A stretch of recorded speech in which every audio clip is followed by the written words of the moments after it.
देख रहे हैं इंडिया न्यूज, आपके साथ मैं हूं चित्रा त्रिपाठी। ग्रेटर नोएडा वेस्ट का चर्चित पतवाड़ी गांव फिर से सुर्खियों में है। इस बार भी सुर्खियों की वजह वही जमीन विवाद है जिस पर 2011 में गांव के किसान बड़ा आंदोलन कर चुके हैं। इलाहाबाद हाईकोर्ट ने ग्रेटर नोएडा प्राधिकरण को पतवाड़ी गांव के किसानों की 589 हेक्टेयर जमीन वापस लौटाने का हुक्म सुना दिया है। कोर्ट ने इस बार यह भी कहा है कि अगर आदेश की अनदेखी हुई तो अब अवमानना का केस चलेगा। कोर्ट के इस फैसले से प्राधिकरण और बिल्डरों में हड़कंप मचा हुआ है।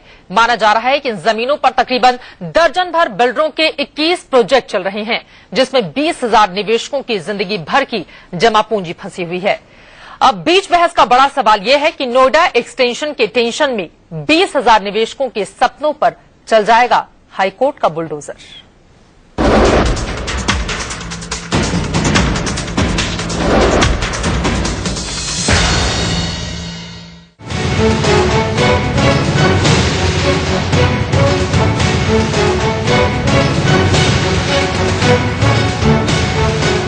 ग्रेटर नोएडा वेस्ट के चर्चित पतवाड़ी गांव की जमीन विवाद मामले में बुधवार को इलाहाबाद हाईकोर्ट ने बड़ा फैसला सुनाया। हाईकोर्ट ने ग्रेटर नोएडा अथॉरिटी को पतवाड़ी गांव के किसानों की 589 हेक्टेयर जमीन न सिर्फ 1 महीने के भीतर वापस लौटाने का हुक्म सुनाया, बल्कि ये भी कहा कि अगर हुक्म की तामील तय वक्त पर नहीं हुई तो जिला प्रशासन के अधिकारियों के साथ साथ ग्रेटर नोएडा अथॉरिटी के अफसरों पर भी अवमानना की कार्रवाई की जाएगी। ग्रेटर नोएडा के chairman रामारमन, ADM LA Shishir Kumar और कलेक्टर एवी राजा मौली के खिलाफ अवमानना नोटिस जारी किया और कहा कि 1 महीने के अंदर 19 जुलाई 2011 को जो आदेश हुआ है उसका कंप्लायंस कर दिया जाए, अर्थात 589 हेक्टेयर जमीन किसानों को वापस कर दिया जाए। अथॉरिटी एक बुकलेट जारी करे जिसमें डिटेल खसरा वाइज बताए किस गांव की जमीन किस बिल्डर्स को अलॉट किया गया है। कोर्ट के इस फैसले के बाद जहां एक तरफ अथॉरिटी और बिल्डरों में हड़कंप मचा है, वहीं पतवाड़ी गांव के किसान खुशियां मनाने में जुट गए हैं। हमको तो खुशी बहुत है, हम तो चाह रहे हैं कि हमारी जमीन वापसी मिल जाए तो बहुत बढ़िया है। पैसा तो दे दिया गया है, इलाहाबाद हाईकोर्ट ने क्या दिया है आपको? ये दिया जी 589 हेक्टेयर जमीन वापस की जाए और इससे सारे किसान बड़े खुश हैं। को हम सकारात्मक रुख से लेते हैं। बार बार अवमानना याचिकाओं पर फैसला किसानों के पक्ष में आ रहा है। 589 हेक्टेयर भूमि को पतवाड़ी गांव को वापस लौटाने के लिए आ रहा है। प्राधिकरण और बिल्डर सुप्रीम कोर्ट भी गए हुए हैं। हम इस फैसले से सकारात्मक रुख इसलिए अपना रहे हैं, इस पे सकारात्मक इसलिए हमारे लिए क्योंकि सुप्रीम कोर्ट भी जो फैसला देगा वो इस फैसले को देखकर किसानों के पक्ष में फैसला देगा। अब हम आपको बताते हैं कि हाईकोर्ट के इस एक फैसले के बाद पतवाड़ी गांव सेक्टर 2 और सेक्टर 3 में चल रहे वो कौन कौन से प्रोजेक्ट हैं जो फिलहाल अधर में लटके दिख रहे हैं। निराला डेवलपर्स का निराला एस्टेट, पटेल डेवलपर्स का न्यू टाउन, अजय एंटरप्राइजेस का सिंगल प्रोजेक्ट, हवेलिया ग्रुप का वेलेंसिया होम्स, अरिहंत बिल्डकॉन का अरिहंत आर्डन, एलिगेंट इंफ्रा का elegant villa, super city developers का सिंगल प्रोजेक्ट, पिजन बिल्कॉन का प्रोजेक्ट और आम्रपाली ग्रुप का आम्रपाली लेजर विला।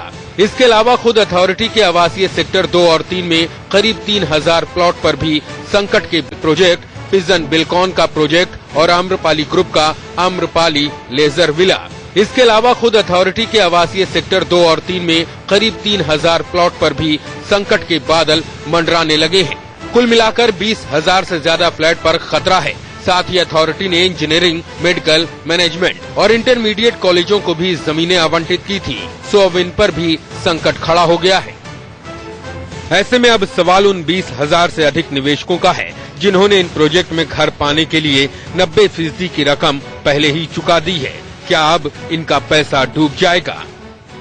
हम यहाँ पे जो आंदोलन चला रहे हैं 2008 से, जिस दिन से हमारी जमीन अधिग्रहण हुआ उसी दिन से आंदोलनरत हैं हम। उसी दिन से बता रहे हैं कि यहाँ पर जितने भी इन्वेस्टर हैं वो आप आइए मत, इन्वेस्ट मत कीजिए, विवादित जमीन है। लेकिन वो लोग जानते हुए भी सब कुछ कर रहे थे। इसमें सरकार दोषी है, प्राधिकरण दोषी है, बिल्डर दोषी है। फ्लैट वायर तो जब बुक किया है उसे कहीं बोर्ड नहीं लगा हुआ था कि इस जमीन पर कोई विवाद है और ये विवादित जमीन है। अगर विवाद था ये तो अथॉरिटी को बोर्ड लगाने चाहिए थे। हम फ्लैट वायर क्या देखते हैं कि ये जमीन सरकारी है, कोई विवाद नहीं है, उस पर हम ले लेते हैं। तो हमने फ्लैट खरीद लिया और किसी भी बायर की उस जगह गलती नहीं है, सिर्फ प्राधिकरण की गलती है। ग्रेटर नोएडा अथॉरिटी की माने तो वो निवेशकों को नुकसान नहीं होने के दावे कर रहा है, लेकिन अथॉरिटी तो 2011 में तब भी राहत नहीं दिला पाया था, जब इलाहाबाद हाईकोर्ट के ही जमीन लौटाने के पुराने फैसले के खिलाफ अथॉरिटी ने सुप्रीम कोर्ट का दरवाजा खटखटाया था और उसे सुप्रीम कोर्ट से भी निराशा हाथ लगी थी।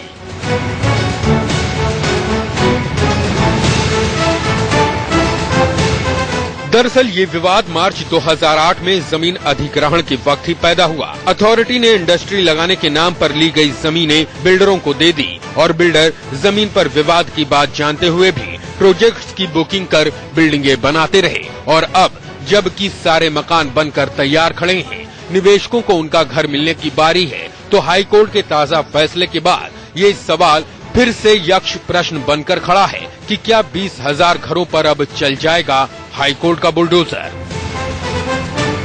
Naresh Vishwani, Greater Noida, India news. और अगर ऐसा हुआ तो जरा सोचिए उन 20,000 निवेशकों का होगा क्या, जिन्होंने जिंदगी भर की अपनी कमाई एक अदद आशियाने के रूप में यहां पर लगा के रखी हुई है। बीच बहस की हम शुरुआत करें, तमाम खास मेहमान भी हमारे साथ जुड़ चुके हैं, लेकिन उसके पहले वकील की ओर से क्या कुछ कहा गया है इस पूरे मामले पर, वो सुन लेते हैं। एक ब्रह्मपाल किसान है जिनका अधिग्रहण रद्द हो गया था। उनकी जमीन वापस करने के बजाय अथॉरिटी उनकी जमीन पर सड़क बनाना चालू कर दिया, तो उन्होंने माननीय उच्च न्यायालय में अवमानना वाद दाखिल किया कि अथॉरिटी हाई कोर्ट के आदेश का सम्मान नहीं कर रही है, अथॉरिटी पूरी तरह लॉलेस हो गई है और मनमानी कार्य कर रही है। तो कोर्ट ने ग्रेटर नोएडा के chairman रामारमन, ADM LA Shishir Kumar और कलेक्टर एवी राजा मौली के खिलाफ अवमानना नोटिस जारी किया और कहा कि 1 महीने के अंदर 19 जुलाई 2011 को जो आदेश हुआ है उसका कंप्लायंस कर दिया जाए, अर्थात 589 हेक्टेयर जमीन किसानों को वापस कर दिया जाए। अथॉरिटी एक बुकलेट जारी करे जिसमें डिटेल खसरा वाइज बताए किस गांव की जमीन किस बिल्डर्स को अलॉट किया गया है, साथ में बिल्डर्स निवेशकों का पैसा वापस करें, नहीं तो 1 सितंबर को इन लोगों के खिलाफ चार्ज फ्रेम किया जाएगा। एक तरफ किसान जहां खुश हैं, वहीं दूसरी तरफ होश उड़ा हुआ है। एक तरफ ग्रेटर नोएडा प्राधिकरण का, दूसरी तरफ उन बिल्डर्स का जिन्होंने यहां पर निवेशकों से पैसे लेकर अपनी तमाम ऊंची ऊंची इमारतें खड़ी कर दी हैं, लेकिन इन सब के बीच पिस रहा है तो वो है निवेशक। इसी पर बीच बहस की हम शुरुआत करते हैं। तमाम खास मेहमान हमारे साथ जुड़ चुके हैं, उनका परिचय मैं आपसे करवा देती हूं। हमारे साथ Noida extension flat owners and member association के प्रेसिडेंट अनु खान जी स्टूडियो में है, रविंदर कुमार जी सीनियर एडवोकेट हमारे साथ मौजूद हैं। इसके अलावा हमारे साथ तमाम ऐसे निवेशक जिन्होंने अपने पैसे लगा कर रखे हुए हैं एक आशियाने की तलाश में, उनमें से विनीत वर्मा जी हमारे साथ जुड़ चुके हैं, सोहना जी हैं जिन्होंने आम्रपाली में अपना घर खरीदा हुआ है, और रवि त्रिवेदी भी हमारे साथ मौजूद हैं। लेकिन सबसे पहले अनु खान जी आपसे ही, निवेशक तो बीच में पिस रहा है, अब उसका होगा क्या? बिल्कुल सही बात है। यहाँ पर देखिए कैंपाकोला सोसाइटी की तरह 120 फ्लैट बायर नहीं है। यहाँ पर सोचने वाली बात यह है कि यहाँ पर 20,000 से ज्यादा फ्लैट बनने हैं और उसके बाद भी बुकिंग और भी ज्यादा होती चली जा रही है। आज की डेट में भी बिल्डर बुकिंग कर रहा है, वो मना नहीं कर रहा है कि यहाँ पर फ्लैट मत लो, यहाँ पर कोई विवाद है। तो ये सबसे बड़ी गलती है प्राधिकरण की। प्राधिकरण ने कहीं भी बोर्ड नहीं लगा रखा है कि ये जमीन 2010-9 से विवाद चल रहा है। प्राधिकरण तो अब भी आश्वासन दे रहा है कि निवेशकों को परेशान होने की जरूरत नहीं है। बिल्कुल, ये सारा जिम्मा है प्राधिकरण का। तो वही मैं आपको बताना चाहता हूं कि यहाँ पर 25,000 से ज्यादा फ्लैट बायर हैं। अगर यहाँ दिक्कत आती है तो ये बाहर कहाँ जाएंगे? हम लोग प्राधिकरण के ऑफिस के बाहर और घर के बाहर धरना प्रदर्शन करेंगे और कोई चारा नहीं बचता है, क्योंकि 120 फ्लैट बायर नहीं है कि वो चुप बैठ जाएंगे, सड़क पे आ जाएंगे। और काफी सारे लाखों 25,000 से ज्यादा के बाद भी उनके घर वाले हैं, 5 मेंबर हैं। बिल्कुल, अगर 25,000 का आंकड़ा दे रहे हैं तो एक परिवार में 4 लोगों को भी हम माने तो स्थिति 1 लाख के करीब पहुंच जाती है और सब लोग सड़क पर आ जाएंगे अगर इस तरह की स्थिति चली। यहाँ पर आपसे मेरा सवाल है विनीत वर्मा जी, कोई उम्मीद अभी भी बची है क्या? क्योंकि प्राधिकरण बार बार इस बात का आश्वासन दे रहा है कि परेशान होने की जरूरत नहीं है। देखिए, अभी तक हम लोगों ने काफी प्राधिकरण से भी चर्चाएं की इस बारे में और हम बिल्डर्स के पास भी गए। हमने अपनी तरफ से काफी कोशिश की ताकि हमें कुछ पता चले कि किस तरह से हमें आगे की प्रतिक्रिया रखनी है। लेकिन हमारे को कहीं पे भी कोई संतुष्टि भरा आश्वासन भी नहीं दिया गया। और अगर हम बिल्डर के पास भी जाते हैं तो बिल्डर भी हमारे को नजरअंदाजी करने की कोशिश करता है, जिसकी वजह से हमें ये खामियाजा उठाना पड़ता है कि हम लोग रेंट भी दे रहे हैं, EMI भी पे कर रहे हैं, और उसके बाद भी एक आशियाने की तलाश जिसकी है उसका अभी तक कोई ठिकाना नहीं कि कितने दिनों में मिल पाएगा।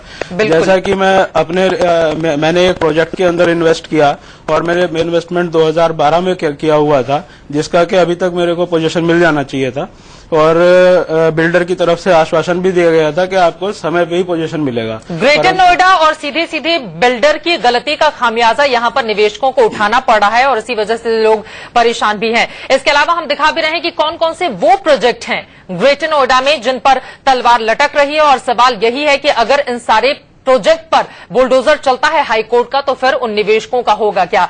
बहरहाल जो फैसला आया है हाईकोर्ट का उस पर किसान बहुत ज्यादा खुश हैं। उनसे बातचीत की है हमारे संवाददाता नरेश बिस्वानी ने, सुनिए। पिछले काफी समय से जमीन अधिग्रहण को लेकर चल रहा विवाद अब पटवाड़ी गांव के किसानों के पक्ष में जाता हुआ नजर आ रहा है। दरअसल इलाहाबाद हाईकोर्ट ने बिल्डर्स को यह आदेश दिया है कि जल्द से जल्द वो किसानों की जमीन जो उन्होंने एक्वायर की थी उसे जल्द से जल्द किसानों को वापस लौटा दें। इसके अलावा जो इन्वेस्टर्स हैं जिन्होंने फ्लैट्स यहां पर खरीदे थे उनके पैसे लौटाने के आदेश भी इलाहाबाद हाईकोर्ट ने यहां पर बिल्डर्स को दिए हैं। हमारे साथ पटवाड़ी गांव के कुछ लोग मौजूद हैं, इनसे बात करेंगे। हमारे साथ यहाँ के प्रधान है, आप बताएं कि किस तरीके से देखते हैं इस पूरे आदेश को आप? ऐसा है, हमारे यहाँ जो अधिग्रहण किया था वो किसी को पता नहीं लगा। वो 420 करके झूठ बोल के उन्होंने जो खेत में नापतोल करने आते थे पहले लोग, तो उन्हें कहते थे कि हम पूछते थे क्यों नापतोल कर रहे हो, तो कहने लगे नहीं ऐसे ही नाप रहे हैं, ट्यूबवेल लगेगी या लाइन खींचेगी, जबकि उन्होंने हमारी जमीन जो अधिग्रहण कर ली बगैर बताए। अच्छा ये बताइए कि क्या कहकर के आपकी जमीन ली थी अथॉरिटी ने? अथॉरिटी ने ली थी, हमें यहाँ बिल्डिंग वे बनाएंगे, फैक्ट्री एरिया, हाँ इंडस्ट्री एरिया की ली थी। यहाँ फैक्ट्री बनाएंगे, बच्चों का रोजगार होगा, उसमें हमारे बच्चे को रोजगार मिलेगा, कुछ किराएदार भी आएंगे हमारे यहाँ, जिससे हमारी जमीन चलेगी तो हमें कुछ तो रोजगार चाहिए, कुछ तो हमें फायदा होना चाहिए। तो यहाँ पर तमाम चीजें खुल करके सामने आ रही हैं। दरअसल ये जो खेती की जमीन है यहाँ पर नोएडा अथॉरिटी ने ये कह करके ली थी कि यहाँ पर इस क्षेत्र का विकास किया जाएगा, फैक्ट्रीज बनाई जाएंगी, स्कूल्स बनाए जाएंगे और साथ ही साथ जो विकास के लिए जो तमाम चीजें होती हैं वो यहाँ बनाई जाएंगी। लेकिन उसके बाद ये जो तमाम जमीनें एक्वायर यहाँ पर की गई थी वो तमाम जमीनें बिल्डर्स को दे दी गई और उसके बाद बिल्डर्स ने यहाँ पर बिल्डिंग्स बनानी शुरू कर दी और ये बिल्डिंग्स जो यहाँ पर बनी है उन सबके फ्लैट्स इन्वेस्टर को यहाँ पर बेच दिए और इन्वेस्टर्स को यहाँ पर काफी ज्यादा खामियाजा भुगतना पड़ सकता है। और अब आम्रपाली बिल्डर्स हो या फिर अरिहंत बिल्डर्स हो, निराला बिल्डर्स हो, तमाम बिल्डर्स हैं जिनको एक बड़ा झटका यहाँ पर लग सकता है और काफी बड़े बड़े यहाँ पर प्रोजेक्ट चल रहे थे। अब ये प्रोजेक्ट्स अधर में लटक गए हैं क्योंकि अब यहाँ पर साफ तौर पर सख्ती के साथ निर्देश को लागू करने का आदेश यहाँ पर दिया गया है और अब देखना यह होगा कि सुप्रीम कोर्ट में, क्योंकि अगले महीने सुप्रीम कोर्ट में सुनवाई इस पूरे मामले पर होगी और सुप्रीम कोर्ट का इस पर क्या रुख रहने वाला है ये तो आने वाले समय में ही साफ हो जाएगा। कैमरा पर्सन देव के साथ नरेश बिस्वानी, इंडिया न्यूज, नोएडा। किसान अभी तो खुश हैं, लेकिन अगर अधिग्रहण रद्द होता है तो उन किसानों के लिए परेशानी भी शुरू हो जाएगी जिन्होंने बकायदा ग्रेटर नोएडा प्राधिकरण से मुआवजे की ज्यादा रकम ली हुई थी, उनमें से ज्यादा रकम खर्च भी हो चुकी है, तो वो चुकाएंगे कैसे, ये भी अपने आप में एक बड़ा सवाल है। लेकिन यहाँ पर रविंदर कुमार जी आपसे मेरा ये सवाल है, स्थिति तो बहुत खराब हो चुकी है, खासकर निवेशक के लिहाज से अगर हम देखें 20,000 परिवार पर सीधे सीधे इसका असर देखा जाएगा, कोई ऑप्शन बचता है क्या अब आगे के लिए? ऐसा है कि इस मामले में जब 2008 में जमीन का अधिग्रहण किया गया था तो ये जमीन का अधिग्रहण जो है greater Noida industrial development authority ने किया था जी। और इंडस्ट्रियल अथॉरिटी का जो पूरा निर्माण है इसलिए हुआ था कि ग्रेटर नोएडा में इंडस्ट्रियल प्लॉट काटे जाएंगे, इंडस्ट्रीज लगाई जाएगी। लेकिन मायावती की जब सरकार थी तो उन्होंने एक इमरजेंसी क्लॉज होता है लैंड एक्विजिशन एक्ट में, जिसमें दिखा के जैसे बाढ़ है या आर्मी के लिए चाहिए या युद्ध में चाहिए, ऐसा कर उन्होंने कहा कि ये जमीन जो है हमें एक्वायर करनी है और उसके बाद उन्होंने जमीन को एक्वायर करके बिल्डरों को मकान बनाने के लिए दे दिया। अब मामला यह है कि जो हाई कोर्ट का फैसला है उसने कहा है कि अब इमरजेंसी क्लॉज का गलत इस्तेमाल आपने किया है, इसलिए हम इस एक्विजिशन को रद्द कर रहे हैं। लेकिन जो पूरा मामला है अभी सुप्रीम कोर्ट में लंबित है और greater Noida industrial development authority ने इस बात को लेकर जो है एक SLP जो है सुप्रीम कोर्ट ऑफ इंडिया में डाली हुई है और ऐसी बहुत सारी कनेक्टेड SLP है जो कि ग्रेटर नोएडा के कई गांवों की है। तो उनके साथ अब इनकी सुनवाई होनी है और ये इसी तरह एक बार और ये मामला जा चुका है सुप्रीम कोर्ट के भीतर, जिसके बाद वापस हाई कोर्ट भेज दिया था सुप्रीम कोर्ट ने। आपको लगता है क्या कि अभी स्थिति थोड़ी भी ग्रेटर नोएडा प्राधिकरण या फिर अगर हम बात करें बिल्डर्स की मजबूत नजर आती है? यहाँ पर तो पूरी तरह से जो भी सपना था निवेशकों का वो धूमिल होता हुआ दिखाई दे रहा है। देखिए, जहां तक निवेशकों की बात है तो निवेशक जो है इस समय ऐसी स्थिति में है, चौराहे पे खड़े हैं कि उनको ये नहीं पता कि उनका भविष्य क्या होगा। बिल्कुल। और जो greater Noida authority, industrial development authority है, उसके जितने भी अधिकारी हैं वो इसके लिए जिम्मेदार हैं कि उन्होंने जो है आंगन फानन में ऐसा काम किया और अभी भी वो जो है जो निवेशक हैं उनको सही रास्ता नहीं दिखा रहे।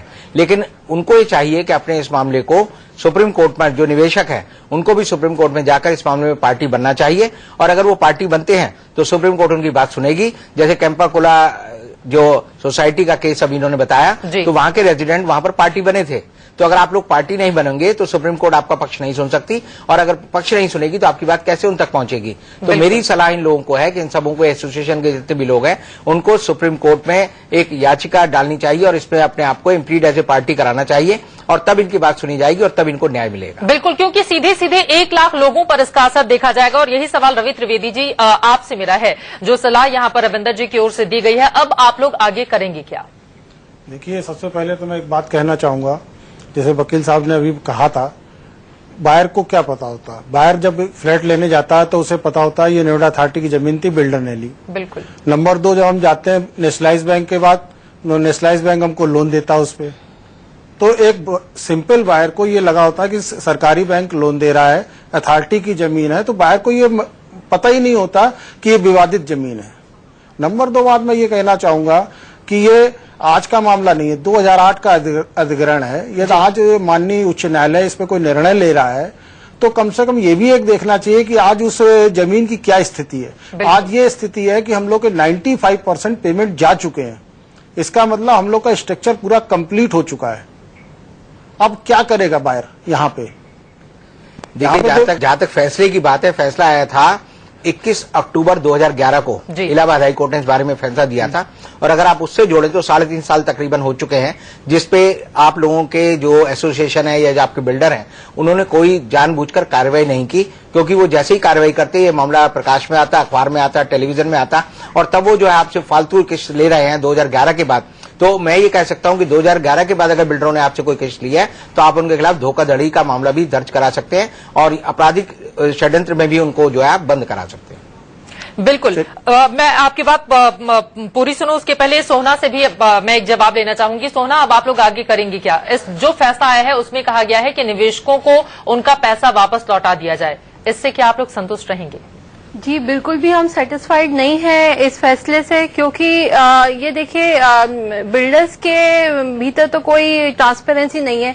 जब भी हम बिल्डर्स के पास जाते हैं तो उनका एक ही आंसर होता है कि आपको आपके निर्धारित समय पे आपके फ्लैट्स मिल जाएंगे, लेकिन अभी तक तो काम भी वहां पे रुका हुआ है। हम अक्सर वहां पे जाके जो साइट है वहां जाके देख के आते रहते हैं, वहां काम भी सही ढंग से चल नहीं रहा है और हाई कोर्ट के ऑर्डर्स तो हैं ही है। और जैसे कि विनीत जी ने बोला था कि 120 लोगों की बात नहीं है, ये पूरे के पूरे 21,000 बायर्स की बात है। तो एक तरीके से हमें तो अपना सपना टूटता हुआ ही नजर आ रहा है। बिल्कुल, सपना टूटता हुआ नजर आ रहा है और सपना टूटने की एक बहुत बड़ी वजह ग्रेटर नोएडा प्राधिकरण है, जिसकी गलती का खामियाजा इन लोगों को भुगतना पड़ रहा है। आगे की राह क्या आसान होगी या मुश्किल, इस पर चर्चा को आगे बढ़ाएंगे। रविंदर जी को हम समझने की कोशिश करेंगे, लेकिन उसके पहले आम्रपाली ग्रुप के सीएमडी अनिल शर्मा की ओर से क्या कुछ कहा गया है इस फैसले के बाद, वो सुन लेते हैं। इसमें तो पहले कई उसकी गलती का खामियाजा इन लोगों को भुगतना पड़ रहा है। आगे की राह क्या आसान होगी या मुश्किल, इस पर चर्चा को आगे बढ़ाएंगे। रविंदर जी को हम समझने की कोशिश करेंगे, लेकिन उसके पहले आम्रपाली ग्रुप के सीएमडी अनिल शर्मा की ओर से क्या कुछ कहा गया है इस फैसले के बाद, वो सुन लेते हैं। इसमें तो पहले कई डिसीजन स्पष्ट रूप से आ चुका है माननीय न्यायालय का कि जिन लोगों ने कंपनसेशन ले लिया है उनकी लैंड उनको बैक की है। माननीय उच्चतम न्यायालय ने भी इस पर अपना वर्डिंग किया है कि जिनके पोजीशन में जो लैंड है वो रहे। ये जो अभी का सवाल है इसमें तो समझ में नहीं आता है कि इसमें कहाँ डेवलपर्स का जो ऑर्डर है कॉपी हमारे पास है, ना किसी डेवलपर को बाकी बनाया गया है, ना कोई लैंड लौटाने की बात की गई है, ना उसमें कोई निवेशकों का पैसा लौटाने के लिए दिया जाए। इस न्यूज का तो मुझे समझ में नहीं आया कि आखिर ये आया कहाँ से। इसमें तो बिल्कुल जो कोई किसान होंगे उन्होंने कोई अर्जी डाली होगी, तो सोको माननीय न्यायालय ने किया है, वो भी अथॉरिटी से पूछा गया कि इसमें स्थिति क्या है उसको स्पष्ट किया जाए 30 दिन। बस यही बात है, तो बिल्कुल सिंपल सी बात है कि अगर कोई प्रतिवाद माननीय न्यायालय में दायर किया जाता है तो माननीय न्यायालय को तो बिल्डर्स का काम भी मिट्टी में मिल जाएगा और इन लोगों की अपनी अलग परेशानी है। लेकिन अनुज जी, क्या आप अनिल शर्मा की बात से संतुष्ट हैं? नहीं, संतुष्ट बिल्कुल नहीं है। ये जो बात कह रहे थे, अथॉरिटी ने पिछले महीने जब इनका ऑर्डर आया था, अभी ये लोग कंटेम्प्ट गए हुए हैं, अवमानना के केस पर गए हुए हैं फार्मर, ठीक है। तब भी अथॉरिटी के सीओ रामारमन जी ने स्टेटमेंट दिया था कि हम देखें सुप्रीम कोर्ट तो निवेशकों को उनका पैसा लौटाने की बात कही गई है। अगर ऐसा होता है, आपको लग रहा है कि क्या ऐसा होगा, और अगर ऐसा होता है तो क्या निवेशकों को? बिल्कुल नहीं, हम लोग पैसा लेने के लिए कोई इन्वेस्ट